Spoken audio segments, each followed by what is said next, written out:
والصلاة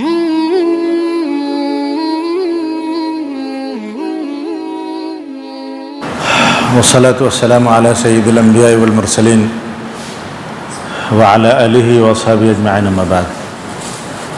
قال الله تبارك وتعالى: أعوذ بالله من الشيطان الرجيم، بسم الله الرحمن الرحيم. وأما بنعمة ربك فحدث. صدق اللہ مولانا العظیم. عزیز ساتھیو، اللہ تبارک و تعالیٰ نے ہمیں مسلمان کیا ہے اور نبی صلی اللہ علیہ وسلم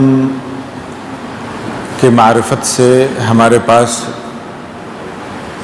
ایک دین بھیجا ہے جس کی بنیاد علم پر ہے.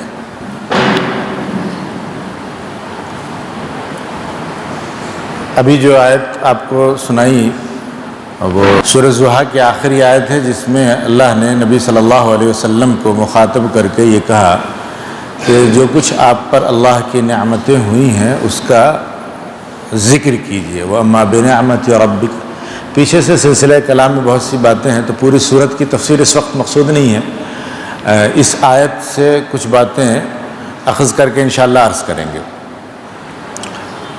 ایک بات ہم نے عرض کی کہ نبی صلی اللہ علیہ وسلم کی معرفت سے اللہ تبارک و تعالیٰ نے ہمیں وہ دین دیا جس کی بنیاد علم پر ہے. یہ دین حضرت سیدنا ابراہیم علیہ السلام کی تجدید کے بعد محمد صلی اللہ علیہ وسلم تک پہنچا. دین حضرت سیدنا آدم علیہ السلام سے چلا تھا. حضرت آدم علیہ السلام کے بعد بیچ میں بہت سارے احوال آئے تو دین میں خرابی پیدا ہوئی. پھر سیدنا ابراہیم علیہ السلام کو آخر الامر اللہ تبارک و تعالیٰ نے جو اپنا فرستادہ بنایا، اپنا نبی بنایا، تو سیدنا ابراہیم علیہ السلام نے اپنے والد محترم سے یہ عرض کیا کہ یا ابتی، اے میرے والد صاحب، انی قد جاءنی من العلم ما لم یأتک. میرے پاس ایک علم آیا ہے جو آپ کے پاس نہیں ہے. فاتبعنی. تو آپ باوجود کہ ہمارے والد ہیں اس کے باوجود آپ کو میری پیروی کرنی چاہیے. کیوں پیروی کرنی چاہیے؟ تاکہ آپ کو میں ہدایت کا سیدھا راستہ دکھاؤں گا. وہی دین جب محمد صلی اللہ علیہ وسلم کے حوالے سے مکمل ہوا تو اس کی بنیاد علم پر تھی. جس دین کی بنیاد علم پر تھی اس دین کے ماننے والوں سے بعد میں سستی ہوئی. یہ ایک دم فطری ہے. ایسا نہیں ہے کہ یہ غلطی کوئی پہلی دفعہ ہم نے کی ہے. ہم سے پہلے بھی یہ غلطیاں ہوئی ہیں. اگر یہ غلطی نہ ہوئی ہوتی تو اول اور آخر نبی حضرت سیدنا آدم علیہ السلام ہوتے، اس کے بعد کوئی نبی نہیں ہوتا. لیکن چونکہ بیچ بیچ میں کچھ کمی کوتاہی ہوتی رہی اور اس کی اصلاح کی کوششیں بھی ہوتی رہی، علماء اس کی کوشش کرتے رہے. جب علماء سے معاملہ نہیں سنبھلتا تھا تو اللہ کوئی نبی بھیجتا تھا.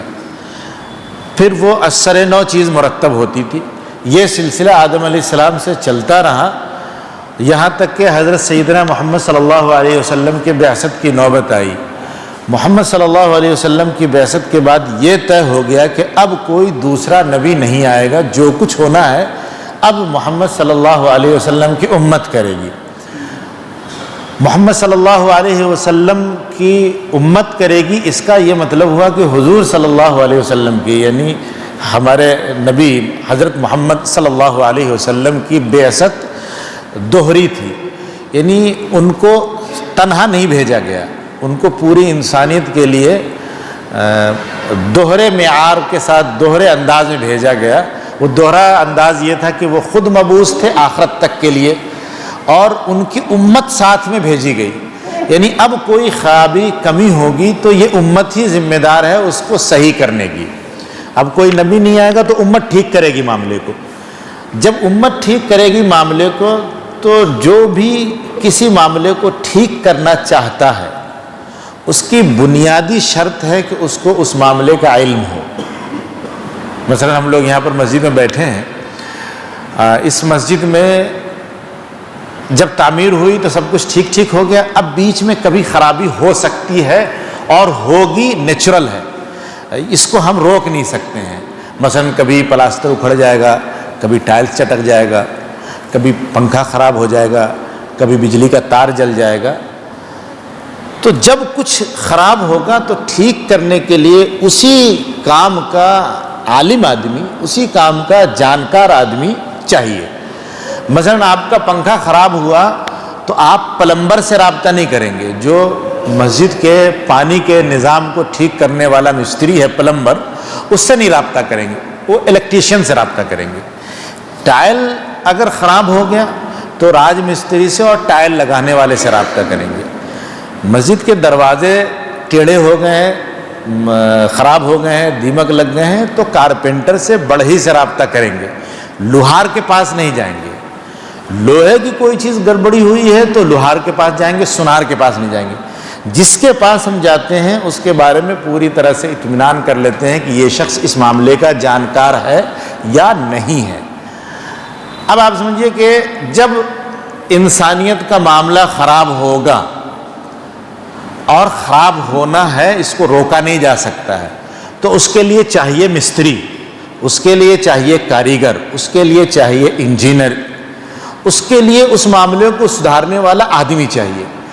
وہ آدمی کون ہے؟ وہ ملت اسلامیہ ہے، وہ امت محمد صلی اللہ علیہ وسلم ہے۔ یعنی دنیا میں کوئی خرابی ہوگی تو ٹھیک کرنے کی ذمہ داری کس کی ہے؟ آپ کی اور میری۔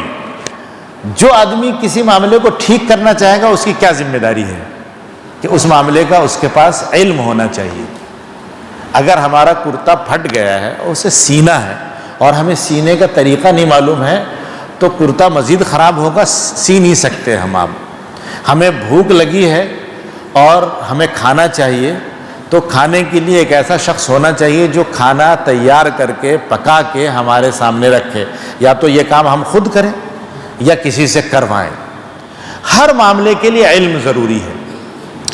چنانچہ اسلام کیا چاہتا ہے؟ اسلام یہ چاہتا ہے کہ مسلمان علم حاصل کریں۔ کیوں؟ اس لیے کہ انہیں دنیا کو ٹھیک رکھنا ہے، نہ صرف اپنے آپ کو ٹھیک رکھنا ہے بلکہ دنیا کو بھی ٹھیک رکھنا ہے۔ دنیا کیسے ٹھیک رہے گی؟ علم سے ٹھیک رہے گی۔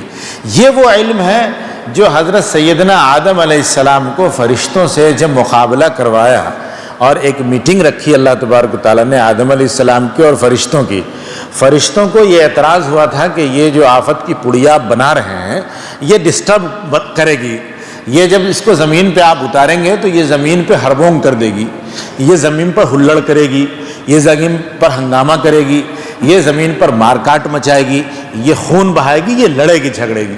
تو اللہ تبارک و تعالیٰ نے یہ کہا فرشتوں سے کہ مجھے بھی کچھ معلوم ہے، دھیرج رکھو، صبر سے کام لو، ابھی ہم بات کروائے دیتے ہیں۔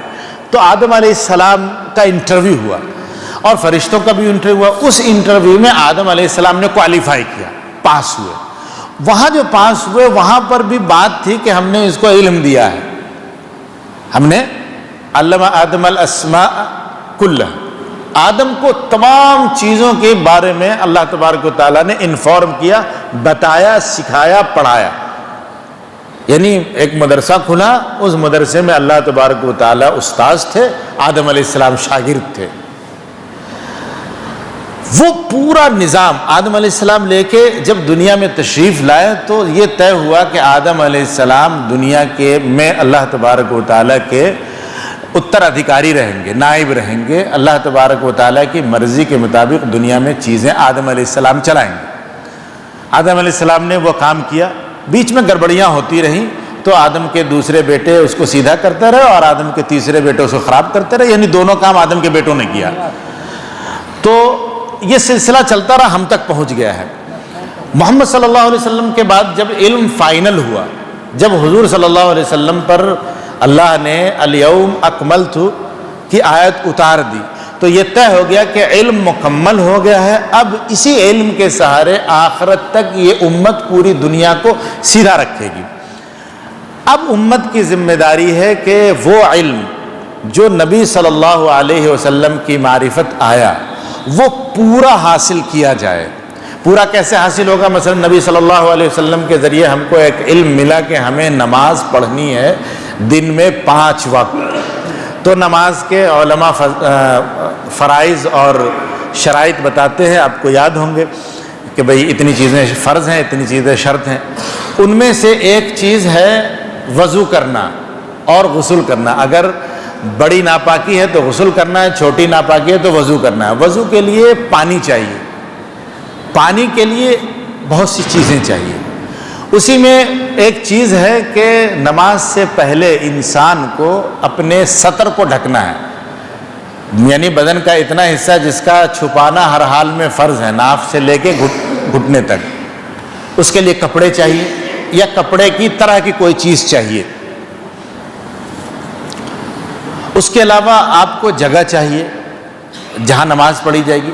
ان تمام چیزوں کا تعلق براہ راست دین سے نہیں لگتا ہے ہمیں، لیکن جب آپ غور کریں گے، سوچیں گے کہ بھئی ہمیں پانی کی ضرورت ہے، نوح کا علاقہ ہے، پانی کی دقت ہے، زمین میں بہت اندر نیچے پانی ہے اور کھارا پانی ہے، میٹھا پانی نہیں ہے۔ اس پانی کے حصول کے لیے کیا ترتیب ہے؟ یا تو ہم ایسے علاقے میں رہنے کا فیصلہ کریں جہاں بغل سے ندی گزر رہی ہو اور وہاں سے ندی سے چلو بھر بھر کے پانی لیں، وضو کر لیں، نہا لیں، نماز پڑھ لیں۔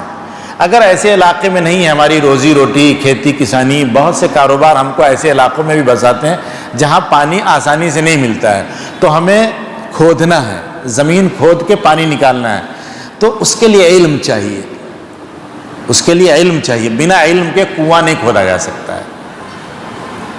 تو ہمیں تو پڑھنی ہے نماز، جس کے لیے کرنا ہے وضو، جس کے لیے کپڑے دھلنے ہیں، جس کے لیے نہانا ہے، لیکن ہمیں کھودنا پڑے گا کنواں۔ کنواں کھودنے کے لیے ہمیں کنواں کھودنے کا بہت سارا علم چاہیے۔ لوہا کیسے آئے گا جس سے پھاوڑا بنائے، جس سے بیلچے بنائے جائیں، جس سے بور ویل کی مشینیں بنائی جائیں، جس سے پائپ لگایا جائے، جس سے لوٹے بنائے جائیں، تو لوہے کا علم ضروری ہے۔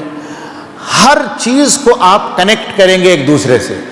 ہمیں کپڑا پہننا ہے نماز کے لیے، سطر چھپانے کے لیے، یہاں سے ناف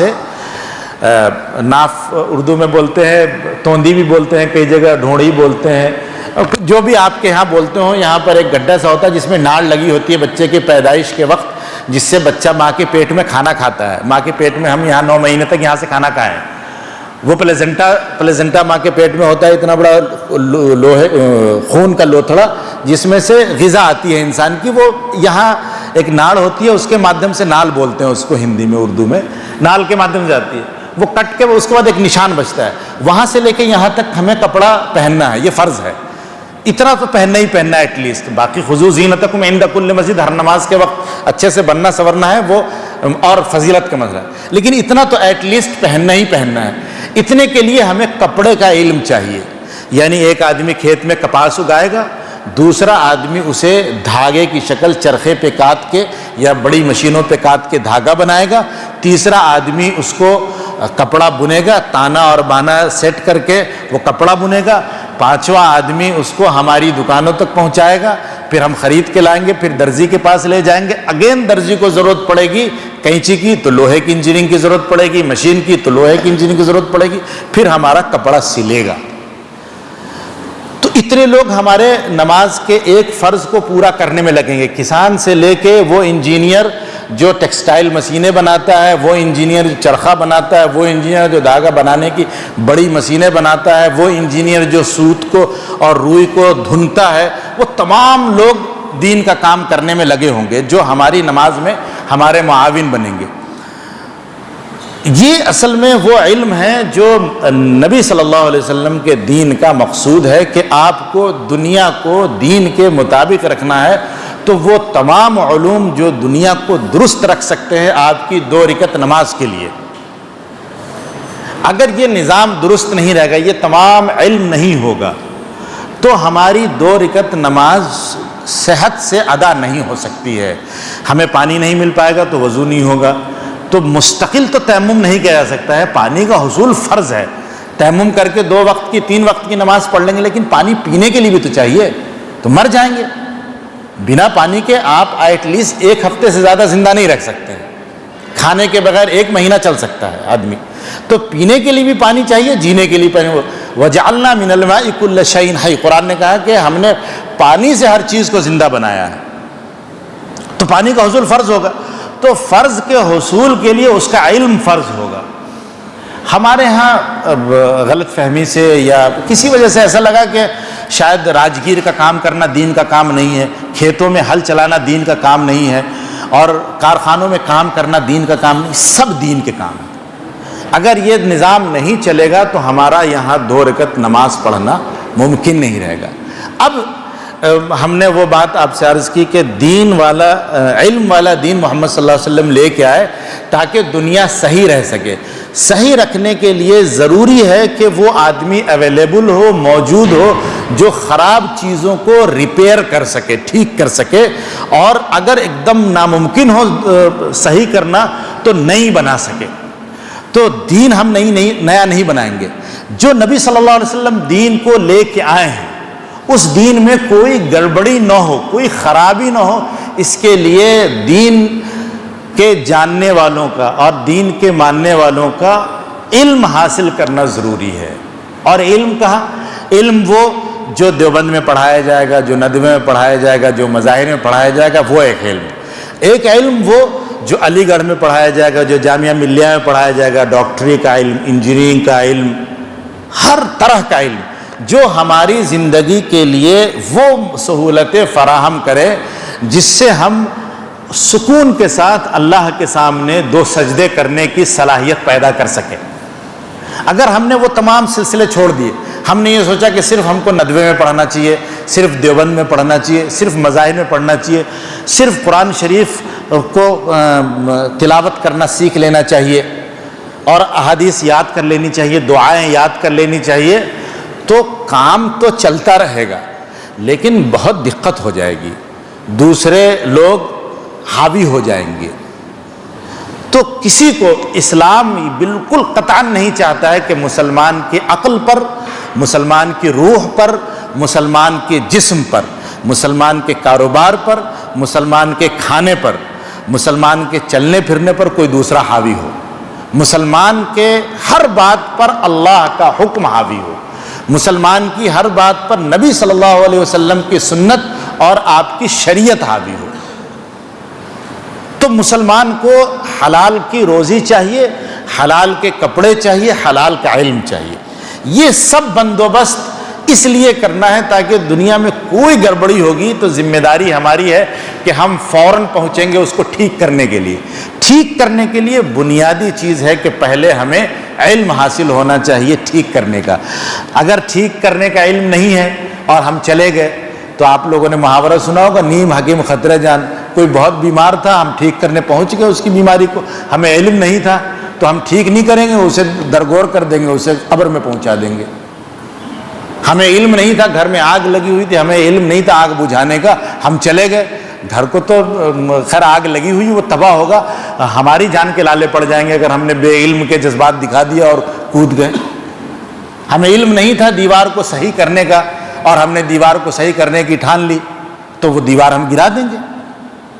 اب موسیٰ علیہ السلام کو اور ان کے ساتھی کو علم تھا کہ وہ دیوار صحیح کرتے، وہاں کی جہاں خزانہ دفن تھا بچوں کا انہوں نے صحیح کر دیا، نہیں تو وہ وقت سے پہلے اگر ان کو علم نہیں ہوتا، وہ کجی جو قرآن میں مذکور ہے کہ وہ خزانہ اس کے نیچے دبا ہے، اس لیے اس دیوار کا صحیح ہونا ضروری ہے تاکہ وہ بچے بعد میں نکال لیں۔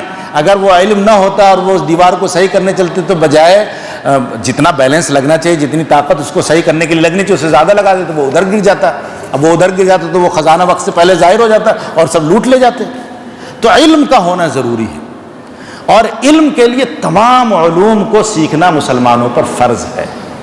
اللہ تعالی ہمیں آپ کو سب لوگوں کو ست بدھی دے، نیک اچھی سمجھ دے کہ ہم چیزوں کو سیکھیں۔